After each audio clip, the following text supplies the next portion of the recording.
नमस्कार। दूरदर्शन केंद्र से मैं नीना जैन सभी दर्शकों का स्वागत करती हूँ।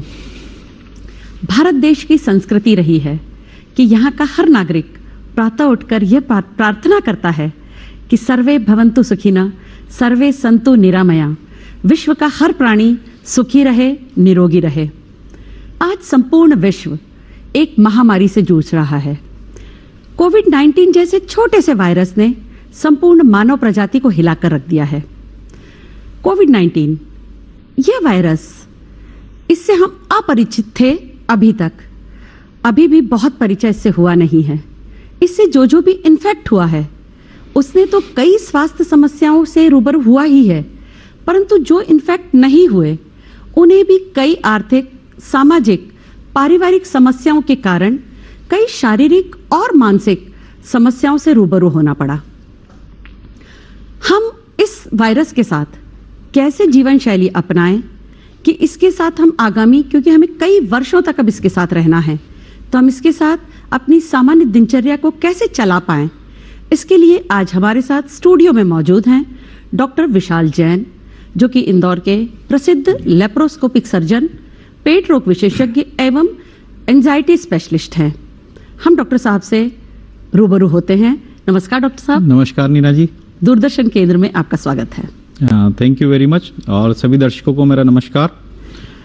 डॉक्टर विशाल जी, जैसे कि कोरोना एक हमारे लिए एकदम अपरिचित वायरस रहा, इवन डॉक्टर फ्रेटर्निटी के लिए भी ये एक अपरिचित वायरस है।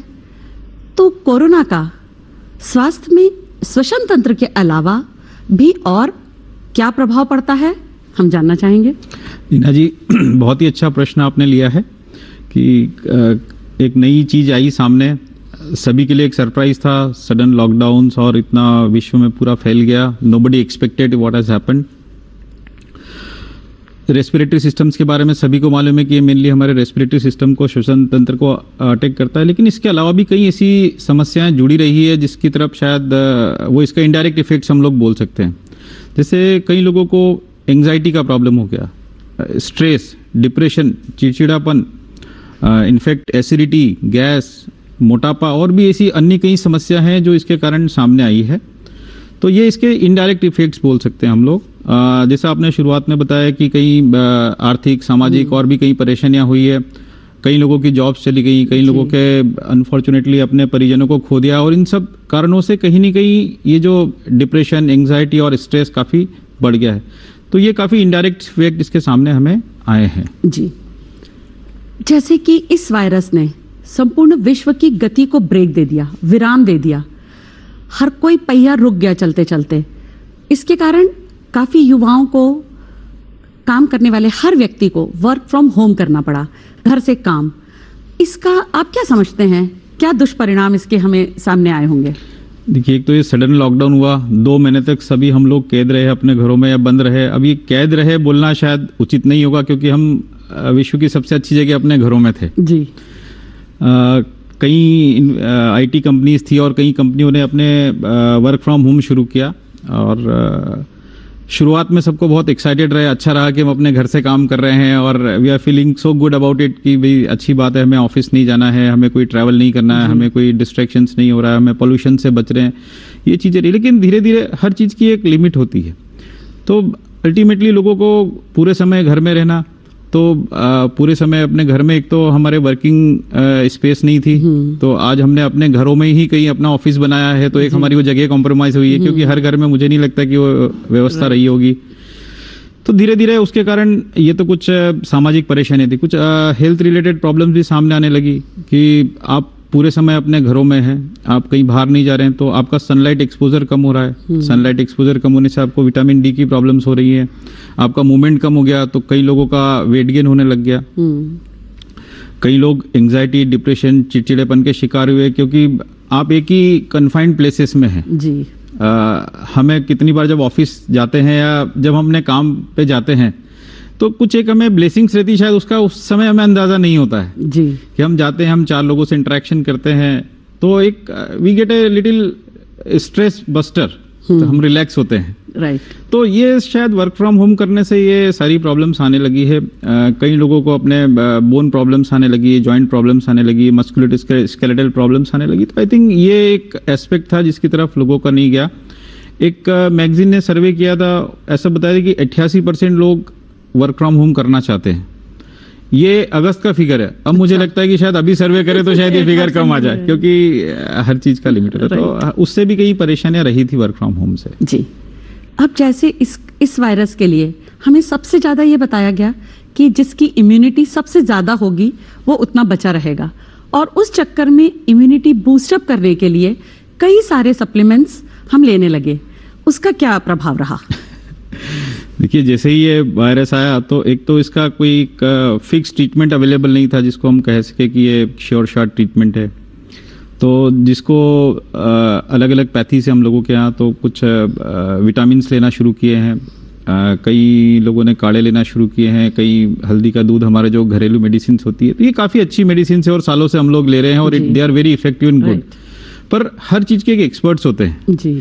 होम्योपैथी एक्सपर्ट्स अलग होते हैं, आयुर्वेदिक एक्सपर्ट्स अलग होते हैं, एलोपैथी एक्सपर्ट्स अलग होते हैं। तो हर दवा का एक फिक्स डोज होता है जी। तो कई लोगों ने अत्यधिक मात्रा में इन चीज़ों का सेवन करना शुरू किया।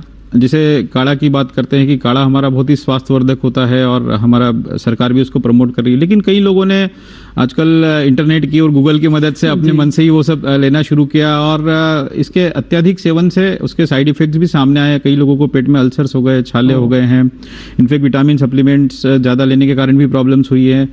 तो मैं सभी दर्शकों को केवल ये मैसेज देना चाहता हूँ कि आप एक एक्सपर्ट से सलाह लीजिए और उसके गाइडेंस में ही काम कीजिए। वो चाहे एलोपैथी के एक्सपर्ट हो, आयुर्वेदिक के, होम्योपैथी हो या कई अन्य पैथी के, क्योंकि हर पैथी अपने आप में अच्छी है, सबके अपने एडवांटेजेस हैं, डिसएडवांटेजेस हैं। तो आप अगर किसी एक्सपर्ट के गाइडेंस में रहेंगे तो आपको शायद ये प्रॉब्लम्स नहीं आएंगी जी। अब जो बच्चे जिनकी सबसे ज्यादा जो एनर्जाइज्ड होते हैं पूरे दिन, जब उन्हें बांध कर रख दिया गया और उन्हें सारा कुछ ऑनलाइन करने को कह दिया गया, तो उसका क्या प्रभाव पड़ा बच्चों पर? बच्चे देखिए, बच्चे चंचल होते हैं, दिन भर उछल कूद करना उनका एक आदत में शुमार होता है, और वो भी कैद हो गए घरों में अपने।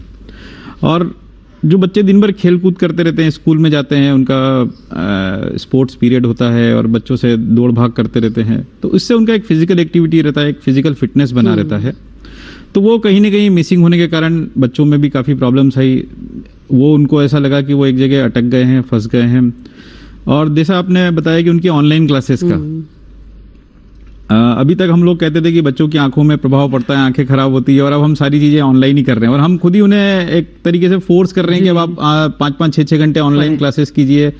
तो देखिए, ये टाइम की बात है कि पहले हम लोग उनको गैजेट से दूर रहने का बोलते थे और हम ही गैजेट्स को बोल रहे हैं। तो कहीं ना कहीं उनकी आंखों पे भी प्रभाव पड़ा है। कई लोगों को, बच्चों को चश्मे भी लग गए हैं इस कारण, और बच्चों में भी नेचुरली थोड़ा सा चिड़चिड़ापन और ये सब प्रॉब्लम्स भी आने लगी है। उनका फूड हैबिट्स भी गड़बड़ हो गया। एक जो शेड्यूल हमारी लाइफ का होता है वो कहीं ना कहीं गड़बड़ हो गया है। तो बच्चों में भी ये प्रॉब्लम्स काफ़ी देखने में आई है। और जैसे ही बच्चे अपनी क्लासेस से फ्री होते हैं, अब नेचुरली वो बाहर जा नहीं सकते हैं, खेल नहीं सकते क्योंकि रिस्क है, तो वो फिर गैजेट्स की तरफ आ जाते हैं। वो कोई स्क्रीन, चाहे वो आपका लैपटॉप स्क्रीन हो, चाहे मोबाइल स्क्रीन हो, या फिर बच्चे समय में टीवी और कार्टून्स। तो ये कुछ बड़ा अजीब सिचुएशन है जी। अब जहां हमने बच्चों की बात की, घर में जो बड़े बुजुर्ग, जो सीनियर सिटीजन्स हैं, उन पर इस कोरोना का क्या प्रभाव रहा? देखिए, सीनियर सिटीजन्स देखा जाए तो सबसे ज्यादा रिस्क पे हैं, क्योंकि एज के साथ हमारे शरीर का कहीं ना कहीं इम्यूनिटी कम हो जाता है। एज के साथ साथ उन्हें कई अन्य बीमारियां भी घेर लेती है, जैसे डायबिटीज है, ब्लड प्रेशर है, कहीं हार्ट प्रॉब्लम्स है। ये होने के कारण तो इन सब फैक्टर्स को ध्यान रखें तो उनका रिस्क ज़्यादा होता है। तो उनके साथ भी यही प्रॉब्लम हुआ कि कई लोगों ने अपने रूटीन चेकअप्स को पोस्टपोन किया है। जिनका शुगर जो मंथली चेक कराते थे या 2 मंथली चेक कराते थे, उन्होंने 6 महीने तक अपना शुगर चेक नहीं कराया, तो उनका शुगर काफ़ी बढ़ गया। कई लोगों का ब्लड प्रेशर अनियंत्रित हो गया, कई लोगों को हार्ट की प्रॉब्लम्स भी आई सामने। और एक जो कॉमन फैक्टर वो शायद सभी लोगों में रहा, वो एक घर में बंधे होने की फीलिंग जी। तो उसमें भी कई लोगों में डिप्रेशंस की भी प्रॉब्लम आई, काफ़ी लोगों में स्ट्रेस, काफ़ी मतलब अकेलापन, न अपने कलीग से मिल पा रहे हैं, न साथियों से मिल पा रहे हैं, क्योंकि कितनी बार हमने देखा है कि आपके कॉलोनी में एक गार्डन है, वहाँ पे कुछ बुजुर्ग बैठ के और बात करते हैं। It is a very natural thing and stress buster. तो ये सब कहीं ना कहीं इस वायरस ने और इस लॉकडाउन ने बहुत परेशान किया है। जी। जैसे अब वैक्सीन आ जाएगी, आ रही है, धीरे धीरे हम सबको लगने लगेगी, उसके बाद मास्क की क्या उपयोगिता रहेगी? हमें लगाना रहेगा या इससे हमें मुक्ति मिल जाएगी? देखिए, अभी सबसे most awaited thing and most hot topic is vaccine, right. और जिसका बेसब्री से हम सभी लोग इंतजार भी कर रहे थे। और ये बहुत अच्छी बात है कि भारत ने हमारे अभी 2 वैक्सीन दिए हैं और कई देश हमारे कतार में हमारे यहाँ वैक्सीन लेने के लिए। तो वैक्सीन को लेके कई कंफ्यूजन्स भी हैं, लेकिन देखिए, ये वैक्सीन आने के बाद एक तो लगाना सभी के लिए कंपलसरी है, क्योंकि इसके बिना हमें प्रोटेक्शन मिलना मुश्किल है। वैक्सीन लगने से हमारे शरीर एंटीबॉडीज बनाने लगता है। एंटीबॉडीज बनने से फिर हमें इन्फेक्शन की रिस्क काफ़ी हद तक कम हो जाती है, या हम ये तो नहीं कह सकते कि एक तरीके से 100% प्रोटेक्शन है, लेकिन ये एक जो प्रोटेक्शन हमें आ जाता है। लेकिन ये सारा खेल है वायरल लोड के ऊपर। अच्छा। अगर हमें वायरस का लोड काफ़ी ज़्यादा होता है तो ऐसा हो सकता है कि हमें इन्फेक्शन हो जाए। जी।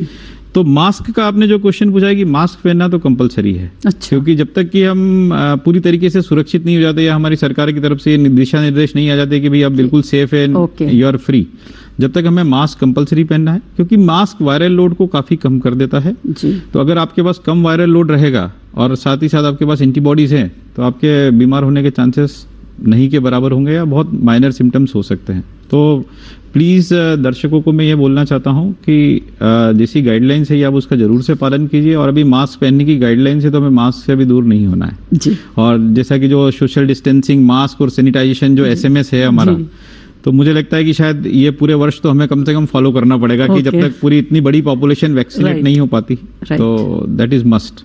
आपने शुरू में ही एक बात कही थी कि इस दौर में मोटापा एक बहुत तेजी से उभरा है, इस पर क्या कहना चाहेंगे और इससे हम कैसे बच सकते हैं? हाँ, देखिए, मोटापा जो है ये हमारी लाइफस्टाइल से रिलेटेड है, कि हमारा जो कैलोरी इनटेक है और एक्सपेंडिचर है, ये उसका बैलेंस है। अगर हमारा कैलोरी इनटेक ज्यादा होता है और हमारा एक्सपेंडिचर कम होता है, तो नेचुरली हमारा वेट बढ़ने लगेगा।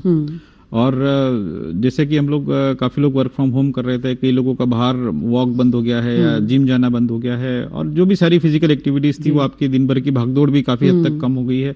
तो उस कारण नेचुरली काफ़ी लोगों का वेट गेन हुआ है, और वेट गेन होने के कारण कई लोगों को दूसरी प्रॉब्लम भी साथ में आने लगी, जैसे मोटापे के साथ ही साथ डायबिटीज़ भी जुड़ी रहती है, ब्लड प्रेशर भी जुड़ी रहती है, कई लोगों को जॉइंट प्रॉब्लम्स, घुटने की प्रॉब्लम्स। मतलब आप देखा जाए तो शरीर का ऐसा कोई भी अंग नहीं है जो मोटापे से जुड़ा हुआ नहीं है। तो मोटापे की समस्या काफ़ी बड़ी है, और अगर हम अपने पहले के शेड्यूल में अगर अभी तक नहीं आ पाए, और मुझे नहीं लगता कि बहुत जल्दी आ पाएंगे, तो एक हमारी लाइफस्टाइल को हमें थोड़ा सेट कर लेना चाहिए, ताकि हमारा वजन भी नियंत्रित रहे और हम लोग शेप में भी रहें। मोटापे में 2 चीज़ें बहुत इंपॉर्टेंट है। एक हमारा फिटनेस का 80-20 रूल होता है। वो ये बोलता है कि हमारी फिटनेस में या वजन को मेंटेन रखने में 80% रोल हमारे खान पान का होता है और 20% रोल हमारी फिजिकल एक्टिविटी का होता है। तो देखिए, अब फिजिकल एक्टिविटी तो नेचुरली हमारी रेस्ट्रिक्टेड है और इस चीज़ को हम मान भी रहे हैं, लेकिन 80% अभी भी हमारे हाथ में, वो हमारा खान पान। तो हमें अपने खान पान पे विशेष रूप से ध्यान देना चाहिए। हमारे खान पान में जो वजन बढ़ानी वाली चीज़ें वो सब हमें भली भांति परिचित है, तो हम उनको कम से कम मात्रा में सेवन करें। साथ ही साथ प्रोटीन्स का इंटेक बढ़ाएं, अपना फ्रूट, सैलेड्स, ग्रीन वेजिटेबल्स का इंटेक बढ़ाएं, और समय समय पर खाते रहें।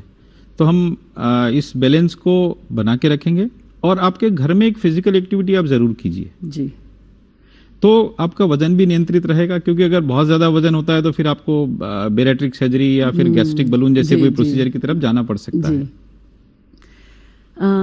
जो सामान्य तनाव आया लाइफ में, उसके कारण जो एंजाइटी के कारण एसिडिटी से भी काफी लोगों को जूझना पड़ा, उसके लिए आप क्या कहना चाहेंगे? देखिए, स्ट्रेस, एंजाइटी, तनाव और एसिडिटी का आपस में काफ़ी रिलेशन है। क्योंकि हमारे जब भी हम टेंशन में होते हैं, तनाव में होते हैं, तो हमारे स्ट्रेस हार्मोन्स का सीक्रेशन होता है, वही हमारे एसिड के सीक्रेशन को भी बढ़ाता है, और एसिड का सीक्रेशन बढ़ने से फिर हमारी एसिडिटी बढ़ने लगती है, गैस की प्रॉब्लम। तो सबसे जो अधिक पेशेंट्स हमें अभी देखने में आए हैं वो एसिडिटी और गैस के पेशेंट्स काफ़ी देखने में आए। कई लोगों को कब्ज की भी प्रॉब्लम होगी, मतलब पेट रोग के मरीज भी काफ़ी बढ़ गए हैं। तो ये एसिडिटी की भी समस्या हमारी लाइफस्टाइल पे काफ़ी हद तक निर्भर रहती है। तो इसके लिए भी हमें, जैसा मैंने अभी वजन के बारे में बात किया, कि हमें एक अपना रेगुलर लाइफस्टाइल करना रहेगा। एसिडिटी की मरीजों के लिए विशेषकर खान पान का ध्यान रखना बहुत ज़रूरी है। तो एक तो जो आवश्यकता से अधिक परहेज करते हैं वो ज़्यादा बीमार रहते हैं, तो एक ये भी तकलीफ है। तो हमें एक मॉडरेट अप्रोच लेना चाहिए कि हम बहुत ज़्यादा अभी परहेज ना करें, और बिल्कुल भी ऐसा नहीं कि हम एकदम फीका खाना खा रहे हैं या कम मिर्ची का खा रहे हैं। मॉडरेशन में एवरीथिंग इज गुड। तो एक अपना आप लाइफस्टाइल बना लें, हर 3 से 4 घंटे में कुछ न कुछ खाते रहें। अपना ब्रेकफास्ट कभी स्किप ना करें, तो that is the most important meal of the day. Fruit, salads, green vegetable का इंटेक ज़्यादा रहे, और सबसे इंपॉर्टेंट चीज़ है पानी, क्योंकि 70% हमारे शरीर में पानी। तो कई लोग पानी का भी कम मात्रा में सेवन करते हैं, तो उसके कारण भी पेट की भी प्रॉब्लम्स होती है, और यूरिन इन्फेक्शंस और ये प्रॉब्लम्स भी ज़्यादा होती है। तो एक हमें अपनी लाइफ स्टाइल को मेंटेन करना, अपने खान पान की तरफ ध्यान रखना, और सबसे इंपॉर्टेंट चीज़ है जहाँ से आपने शुरू किया था, स्ट्रेस तो उसको आप जितना मिनिमम रखेंगे उतना ठीक रहेगा। इस दौर में महिलाओं को इनडायरेक्ट बहुत असर हुआ। उन्हें घर के काम तो डबल से भी ज्यादा हो गए, मेड बंद हो गई जी। और सारे घर के सारे सदस्य घर में रहने से उन पर बहुत ज्यादा लोड ये वाला भी आया। तो क्या कोरोना का और कोई भी लोड इनडायरेक्ट उन पर आया? देखिए, कोरोना ने जो भी खराब और हेल्थ के लिए और बाकी चीज़ें की है, लेकिन एक अच्छी चीज़ ये की कि पुरुष वर्ग को काफ़ी समय तक घर पे रहना पड़ा है जी। और उन्हें ये रियलाइज़ हुआ कि महिलाएं कितना काम करती है और घर को कितने अच्छे से संभालती हैं जी। तो यह है कि उनके लिए दोहरी जिम्मेदारी रहती है। अगर वो वर्किंग वुमन है तो अगर वो नहीं भी करती तो फुल टाइम जॉब तो उनके पास ऑलरेडी है जो घर का है तो इट्स आई से कि it's a full time job and I think कि उनको शायद इसका क्रेडिट कभी शायद नहीं मिलता हो, तो आई मस्ट अप्रिशिएट दैट। तो एक भारतीय महिलाओं की एक बहुत टिपिकल आदत है कि वो सबके लिए चिंतित होती हैं। वो अपने हस्बैंड्स के लिए, बच्चों के लिए, सास ससुर के लिए, आने वाले रिश्तेदारों के लिए, अड़ोसी पड़ोसी के लिए, लेकिन एक की चिंता नहीं करती, वो स्वयं की तो उनके स्वयं के लिए समय नहीं होता है। तो एक 30 मिनट अपने इस बिजी शेड्यूल में उन्हें निकालना चाहिए, वो चाहे हाउस मेकर हो चाहे वर्किंग वुमन हो। तो जैसे आपने बताया कि बहुत सारी वर्किंग वुमेन्स भी होती है, तो उन्हें दोहरी जवाबदारी, अपने घर की जवाबदारी के साथ साथ ये भी थी, और मेड भी नहीं आ रही थी, तो उसके कारण भी काफ़ी सारा काम करना पड़ रहा था। तो डेफिनेटली उनको भी कहीं ना कहीं इसके इफ़ेक्ट्स आने लगे थे, और उनका भी शेड्यूल चूँकि डिस्टर्ब हुआ, तो उनमें भी हमें कई पेशेंट्स एसिडिटी गैस के काफ़ी बढ़ गए, कई स्ट्रेस के पेशेंट भी सामने आए हैं, कहीं की ओवर जो काढ़ा और बाकी चीज़ें ली और कहीं सप्लीमेंट्स लिए, तो कहीं ना कहीं उनमें भी कुछ न कुछ परेशानियां देखने को मिली है। तो कुछ प्रॉब्लम सभी के लिए कॉमन रही है और कुछ महिलाओं के लिए स्पेशली रही है। जी, हम लोग जैसे ही आया था कोरोना, तब से हम वैक्सीन की बिल्कुल बेचैन होकर राह देख रहे थे। पर जब वैक्सीन लॉन्च होने वाला था, उसके पहले ये शुरू हो गया कि इसे लगवाना चाहिए कि नहीं लगवाना चाहिए, लगाने के क्या साइड इफ़ेक्ट्स होंगे। तो इस पर आप क्या कहना चाहेंगे? देखिए, जब भी कोई नई चीज़ आती है तो उसके प्रति मन में शंकाएं होना एक नेचुरल हम बोल सकते हैं, लेकिन हमें ये देखना चाहिए कि जो हमारे कंपनीज है, हमारे साइंटिस्ट हैं, उन्होंने इतनी मेहनत करके इतने कम समय में इसको तैयार किया है। तो ये सारे, जब भी इन चीज़ों का अप्रूवल होता है तो इसके सारे टेस्ट होने के बाद ही अप्रूवल होता है। और जब हमारे सरकार ने इसको अप्रूवल दिया, इतने देश आज कतार में लगे हैं, तो फिर हमें किस चीज़ का शंका या भय है? तो हमें ये ज़रूर लगाना चाहिए, क्योंकि इसके बिना हम लोग शायद मास्क से या आने वाले समय में इससे बिल्कुल भी फ्री नहीं हो पाएंगे। कई लोग ऐसे भी हैं जिन्हें पहले कोविड इन्फेक्शन हो चुका है, उनके शरीर में एंटीबॉडीज भी बनी है, लेकिन ऐसा भी देखने में आया कि उन्हें री इन्फेक्शन भी हो रहा है। क्योंकि वो एंटीबॉडीज लॉन्ग लास्टिंग नहीं है, वो 3-3, 4-4 महीने के बाद उनका लेवल कम हो रहा है और री इन्फेक्ट हो रहे हैं। तो ऐसा स्टडीज में अभी तक जो हुई है उसमें पाया गया है कि वैक्सीन के कारण जो एंटीबॉडीज बनती है वो लॉन्ग लास्टिंग होती है। तो इसलिए हमें वैक्सीन सभी को लगाना है, ये कंपलसरी है, और हमारे को पूरा अपना सहयोग करना चाहिए, क्योंकि आज देखिए इतना अमूल्य चीज़ है जिसका हमें सबका इंतजार करना पड़ रहा था, और हमें कहीं पढ़ने में भी आ रहा था कि कहीं वेस्ट हो रहे हैं या कुछ लोग लगाने के लिए टर्न अप नहीं हो रहे। तो बड़ा दुर्भाग्य है जी, बिल्कुल। इतनी अच्छी चीज़ के लिए भी लोग इतना शंका कर रहे हैं। तो आई थिंक कि मैं दर्शकों को यही कहना चाहता हूँ कि हमें अपने सरकार पे और हमारे साइंटिस्ट और सभी पे भरोसा होना चाहिए, और उन्होंने जो लिया है इसे हमें सहर्ष लगवाना चाहिए, क्योंकि it is must for everyone. हमने इतनी देर में कोरोना के सारे दुष्प्रभावों के बारे में बात कर ली। क्या आपको लगता है कि कहीं कुछ इसके अनुकूल प्रभाव भी आए सेहत पे? क्या लोग ज़्यादा जागरूक हुए? क्या कम बीमार हुए? क्या कहना चाहेंगे? महात्मा गांधी जी का एक स्टेटमेंट है कि health is the real wealth and not pieces of gold and silver. Right. तो ये उन्होंने सालों पूर्व ये बात की थी और मुझे लगता है कि इसका अर्थ शायद लोगों को अब समझ में आया होगा इतने सालों के बाद। कि देखिए, आज हमारे पास सब कुछ होने के बाद भी अगर हमारा हेल्थ ठीक नहीं है तो हमें कुछ भी ठीक नहीं लगता है।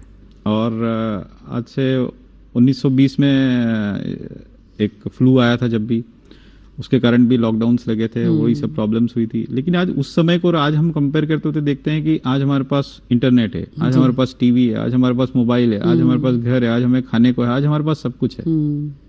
उस समय ये कुछ भी नहीं था जी। लेकिन हम लोग फिर भी कंफर्टेबल नहीं थे इस बार, ऐसा लगता है। तो इसने अब हमें ये सिखाया है कि जो आज हमें ब्लेसिंग्स है उसको हमें अप्रिशिएट करना चाहिए। साथ ही साथ ये देखना चाहिए कि अब हेल्थ को हमारी प्रायोरिटी बनाना चाहिए। जो अभी तक कई लोगों ने हेल्थ को सेकंड प्रायोरिटी रखी थी, work work work, that is called workaholic जी। अब उससे हमें अपनी एक बैलेंस होना चाहिए कि आप अपनी हेल्थ का भी ध्यान रखें और साथ ही साथ अपने काम में भी रहें। तो जैसे मैंने बीच में आपको बताया था कि अपनी लाइफस्टाइल एक सेट कर लेना चाहिए, तो कम से कम 30 मिनट प्रतिदिन हर व्यक्ति को अपनी हेल्थ के ऊपर स्पेंड करना चाहिए। वो एक कोई भी फिजिकल एक्टिविटी अपनी पसंद का कर सकते हैं। आप वॉक के लिए जा सकते हैं, आप साइकिलिंग कर सकते हैं, आप जिम कर सकते हैं, आप योगा कर सकते हैं, आप कोई गेम खेल, मतलब जो आपको पसंद हो आप वो कीजिए। लेकिन ये 30 मिनट केवल आपके लिए होना चाहिए, आपके शरीर के लिए होना चाहिए। हम लोगों के पास कई व्हीकल्स होते हैं, गाड़ियां होती है, उनकी सर्विसिंग कराना हम कभी नहीं भूलते। उनकी गाड़ी हम टाइम पे सर्विसिंग कराते हैं, लेकिन जो हमारे शरीर रूपी गाड़ी है उसकी सर्विसिंग कराने में हम काफी पीछे रहते हैं। और उसकी याद हमें जब आती है कि जब वो पूरी तरीके से खराब हो जाती है। तो आप अगर उसकी अपने शरीर की भी सही समय पर सर्विसिंग कराते रहेंगे तो मुझे नहीं लगता कि आपको कोई परेशानी आनी चाहिए। तो वायरस ने अब हमें ये बताया है कि आप अपने शरीर की तरफ भी ध्यान दीजिए, अपनी एक लाइफस्टाइल को सेट कर लीजिए। तो अगेन मैं वही रिपीट करना चाहूंगा, health is the real wealth. Right. तो अब हमें काफी, आप क्या सोचते हैं कितना लंबा समय हमें और इसी जीवन शैली को अपनाना है, और उसमें क्या विशेष हम डालें अपना प्रयास कि उसके साथ जीने में हम कंफर्टेबल फील कर सकें? देखिए, जब भी ये पैंडेमिक आता है तो ये सालों साल चलता है। तो पिछले भी इतिहास देखते हैं तो 2 से 2.5 साल तक तो ये चला ही है। तो अभी तो हमें केवल 1 वर्ष हुआ है। ओके। तो देखिए, मुझे लगता है कि वर्ष 2021 तो पूरा इसी के साथ हमें जीना है। अच्छा। तो इसी के साथ रहने के हमें अच्छे तरीके से आदत डाल लेना चाहिए, क्योंकि अभी ये देखने में आ रहा है कि कई लोग अब जैसे थक गए हैं कि वो बाहर जाना चाहते हैं, घूमना चाहते हैं, मास्क से ऊब गए हैं, सैनिटाइजेशन से भी परेशान हो गए हैं। तो आज हम भारत देश में काफी अच्छी स्थिति में है, लेकिन अगर हम विदेशों की बात करें तो आज अमेरिका की स्थिति खराब है। यूरोप में काफी कई जगह लॉकडाउन अभी भी लगे हुए हैं। तो fortunately we are in a good condition. तो अब हमें थकना नहीं है, अब हमें हारना नहीं है। अपनी जो सारी सावधानियां जो हमें बताई गई है वो हमें अच्छे तरीके से पालन करना है, और साथ ही साथ अपने को वैक्सीनेट भी करवाना है। तो ये 2021 तो मुझे लगता है कि ऐसे ही निकलने वाला है। तो जब तक हमें सेफ रहना है, सुरक्षित रहना है जी। तो बहुत बहुत धन्यवाद। अभी आज हमने डॉक्टर विशाल जैन से काफ़ी विस्तार से जाना कि हमें इस वायरस के साथ कैसे जीना है कि हम अपनी जीवन शैली को भी सरलता से चला सकें। हम ऊबे नहीं, थके नहीं, रुके नहीं। अब हमें चलते जाना है इस मास्क, सैनिटाइजेशन के साथ, और वैक्सीनेट सबको ज़रूर करवाना है। हमें अपने आप को इतना स्वस्थ, सुरक्षित बनाना है कि ये वायरस हम पर अटैक कर ही ना सके। बहुत धन्यवाद डॉक्टर जैन, आपके साथ बातचीत करके बहुत ही जानकारी अच्छी प्राप्त हुई। शुक्रिया दूरदर्शन में पधारने के लिए। नमस्कार।